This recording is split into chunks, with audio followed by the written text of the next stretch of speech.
आणि आता बातमी आहे एका सुगंधी व्यवसायाची। तुमच्यामध्ये जिद्द असेल तर एखाद्या लहानशा गावात असूनही तुम्ही तुमचा यशस्वी व्यवसाय करू शकता।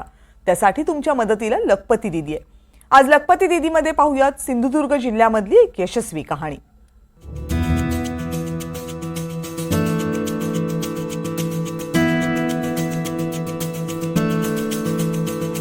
सिंधुदुर्गातल्या कुडाळमधल्या आंदुर्ले गावातल्या या कांचन पाटील आज त्या यशस्वी उद्योजिका झाल्या। कांचन यांचा अगरबत्त्या तयार करण्याचा व्यवसाय आहे। त्यासाठी त्यांना मदत झाली ती लखपती दीदी योजनेची।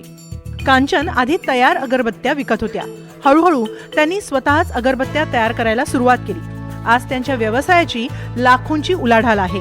मी मॅन्युफॅक्चरिंग करते अगरबत्ती।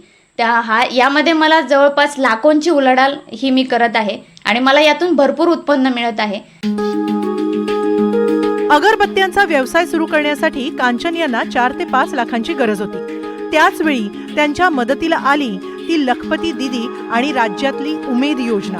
आधी आपल्याकडे एवढा पैसा पण नसतो, भांडवल पण नसतं, पण उमेदतर्फे आम्हाला हे जे काही लोन मिळाले याचा आम्ही पुरेपूर फायदा घेतलेला आहे आणि आम्हाला पण वाटत नव्हतं की कसं होईल, किती फायदा होईल किंवा हे जे काही सबसिडी वगैरे असते याचा पण फायदा आपण घेऊ शकतो।